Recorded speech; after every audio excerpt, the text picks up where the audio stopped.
Well, this is the third presentation on reactions of organic molecules, and we've been looking at RXs, alkyl halides with nucleophiles. And we looked at in the first recording how to decide which direction we go in given the alkyl halide or substrate and the nucleophile, whether we go SN2, E2, or SN1 and E1. And we're now focusing on the third, and we looked at SN2 and its details, but now we're looking at a third recording. What are E2 reactions? And if the map says we go E2, what do we do? So we'll look at the basic mechanism, Zaytev's rule on what guides favored elimination products, and then last, the anti-coplanar or anti-paraplanar restriction. I want to make a comment on the last presentation. We talked about having strong bases. Strong bases that like hydroxide or amides are small charges. They have very strong interactions with protic solvents. But I gave a base that, I guess, triethylamine, that did not have the ability for hydrogen bonding. We have to have NH or OH bonds. So if we were to give this example of a strong base, having an ethyl group off of a nitrogen with only one hydrogen, it would have a negative charge. And if we used a solvent, ethylamine, we can see how this would have strong hydrogen bonding, have a solvent with NH bonds, would have strong interaction with this base to put a solvent cage around it. Regardless, if we have a mixture of these two, and this is often done using a strong base and its conjugate acid, we still have, even though there's a solvent cage around it, we still have a strong base. It can still act in solution. These are just solvents that we want to avoid if we want to do SN2 chemistry. We tend to want to keep the strong base as active as possible. I did not mean to communicate in the last video that if I have a solvent that's protic, that this strong base is diminished altogether in its activity, or its activity is diminished altogether. That's not the case. So let's look at E2 reactions, their mechanism, and then the Zaytev rule and antiparaplanar restriction. So again, we can have a strong base, and we could use the conjugate acid, methanol, and this, though it's a protic solvent, does not completely take away the basicity of this strong base. This is a strong base. We have a O with full negative because we have sodium bonded to it. O with full negative, and there is no resonance delocalization of this negative charge. And in the first presentation, it was mentioned that O or C or N's, oxygen, nitrogen, or carbon, with a negative charge having no resonance delocalization, is usually a strong base. So if we were to look at the roadmap for this reaction, we would say this is a secondary RX because we circle the CX bond, the carbon-chlorine bond, and we cut through two carbon-carbon bonds. Secondary RX plus strong base, it doesn't matter what the solvent is. Yes, it would be best to have an aprotic to keep this as active as possible, but it does not change the fact that you have a strong base in solution. Yes, there's a solvent cage around it. Yes, it'd be better to use an aprotic solvent if we were doing SN2, but it's still a strong base. We have E2 conditions. So let's look at what an E2 reaction, looks like mechanistically. So if we take and consider that strong base in reaction with protons, we have to find protons that are not on the carbon with halogen, but next to. So we call these a beta proton.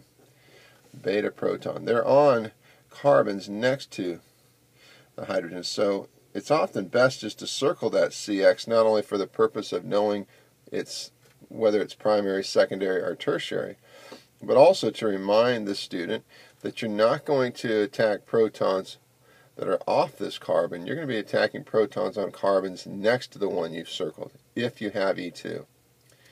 And so that base comes in and attacks the proton, while at the same time the sigma bonds between the C and the beta proton are coming down to a pi bond, sigma to pi, and then we're having a bond breaking where the sigma's electrons are going to this halogen. We don't have an intermediate. We have just a transition state wherein these two groups, the beta proton and the halogen, favor being in an anti-conformation. That's just part of the favored mechanism. Fairly selective to having these two at an anti-position to each other. We'll get into that as we look at the stereochemistry of this reaction. There is a stereochemical restriction wherein we really favor the anti-orientation of these two in the transition state. We know what we're attacking, the beta proton, and we know its orientation to the halogen. It'll be anti-paraplanar, in the same plane but anti to each other. Then last, we end with our product, the base having picked up the proton and the leaving group. 3 coming from 2. 3 products coming from 2 reagents. E2 tends to be favored then at higher temperatures compared to or competing with SN2. E2 reactions tend to be favored at higher temperatures over SN2 because of the greater number of products that are formed in E2 reactions. It's again just a single step reaction, and we do have some stereo specificity to the transition state, and of course we have regiochemical, control. We have a particular site that's attacked, the beta proton. Now we may have more than one, and because of that, if we do have more than one, we follow Zaitev's rule as to which E2 product is favored. Let's talk about that. So let's take our 2-bromobutane.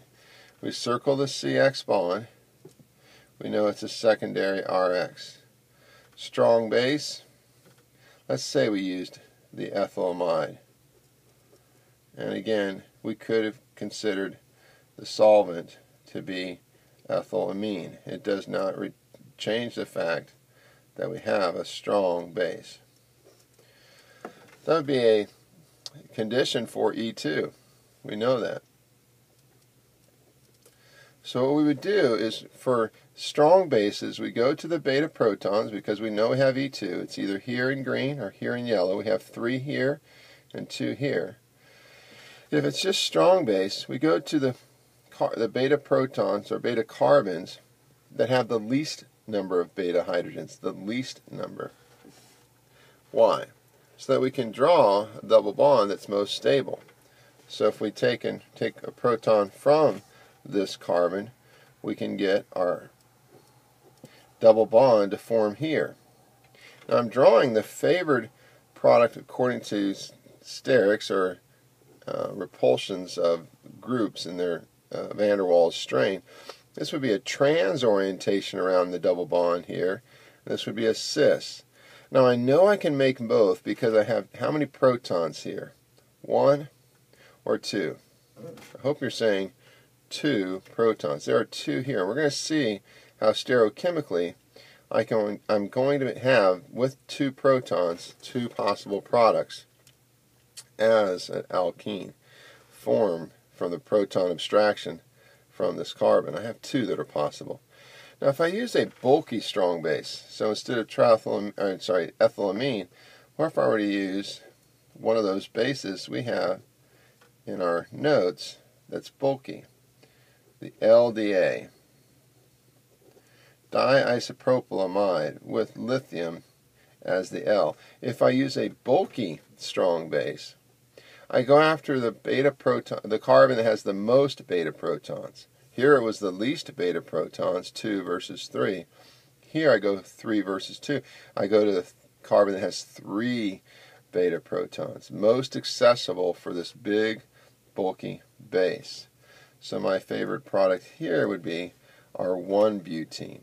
Here it's 2-butene, and of those 2, we consider the trans as most favored. But both of these, according to Zaitev's rule, would be more favored over this if we're using just a strong base. It flips if we have a bulky strong base. We form product not according to Zaitev's rule, but according to the Hoffman rule, where we have the least substituted double bond. The E2 mechanism is stereoselective to the anticoplanar arrangement. We've talked about that, how in that transition state for any E2, the proton we're abstracting and the halogen that's being kicked off favor an anti-orientation. So we're going to look at that restriction for this top reaction. So we said stereochemically those two protons we're considering for abstraction, they have to be in the antiplanar orientation or anticoplanar. How do we see that? How do we know these two products can form? It's best to draw these two hidden hydrogens and consider their orientations to this bromine.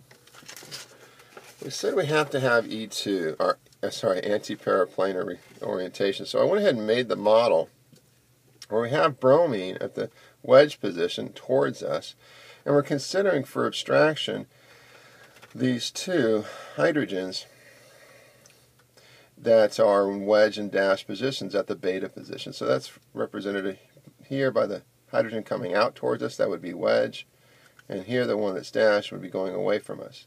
So right now, if we take this conformation and look at it, we can see that the bromine here is anti to this one in the dash. So if we go to abstraction of the proton, pulling this away and having that leave, the pi bond will form here in the middle such that these two methyl groups are trans to each other. So we get our product where this one's not abstracted in pink, but this one in gray has been abstracted. But we can certainly rotate so that this one is anti to this one. So we have now an anti-orientation of this one in pink to this one to the bromine. And we'd see that the methyl groups are now in a gauche orientation, and when the double bond forms, they will be cis to each other. They are trans to each other. So if we take the proton that was in pink here, I lost its color. If it's abstracted, not the one in, again, not this one here, we're trying to set these two anti to each other. If I do that, and that's an allowed conformation, then of course we get a different product. Now of course this was harder to achieve because there's more steric hindrance between these two groups that are gouged to each other. So this becomes favored slightly over the cis just because it's easier to form. Now what if we do this though? What if we take one of these two protons away? Then we have a limitation to what can actually form as our E2 product. So let's take, instead of having two hydrogens there, let's replace this hydrogen to the back with a methyl group. So this is an R group, some sort of alkyl group. Now I am not ready to go through an E2 reaction. The remaining proton at the favored carbon, if we have just Zaitsev products or Zaitsev rule and just a strong base, these two have to be anti to each other. So we can't go to E2 products here because our beta proton that we need to rip off is on the same side of the bromine. So these two have to be on opposite sides. So how do we put this on the opposite side? We turn it. So now I would have my proton of interest that I need to rip off at the beta position and my bromine are anti to each other. But you see now that we rotated this back group along with this when it rotates. So it would rotate up to here. So if that was anything other than a methyl group, it will be trans to this methyl group on the left side. This methyl group will be cis.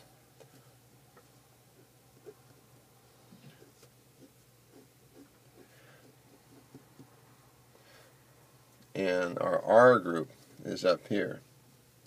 Again, we have to go through the anticoplanar arrangement. We started off saying that as it is, these two are not anti to each other, so we had to rotate. So this group, the methyl group, had to move to the same side. Here it is. Same side as this methyl group. And the one here is representing our R group had to go and be trans or anti to this methyl group. So just make sure as you're considering E2, if you only have one beta proton at that favored position for Zaitev's rule, least number of hydrogens, make sure it's in the anti-orientation to the bromine before you go to product. But that's it. That's E2 reactions. When do we favor them? When we have strong bases. Look for, when you circle that CX, look to the beta positions. The beta positions. If we go with a base, we go to the one that has the least hydrogens. 2. If we have a bulky strong base, we go to the beta position that has the most hydrogens. But don't forget, we always have to have the proton that we're abstracting anti to this halogen. That causes some restrictions if there's only one beta proton at that favored position, such like the case we just considered, having an X, but having only one hydrogen. One hydrogen at that beta position. If that's the case, watch out. You have to make sure you have these two in an anti-orientation through rotation before you go to a pi bond formation. Bye-bye.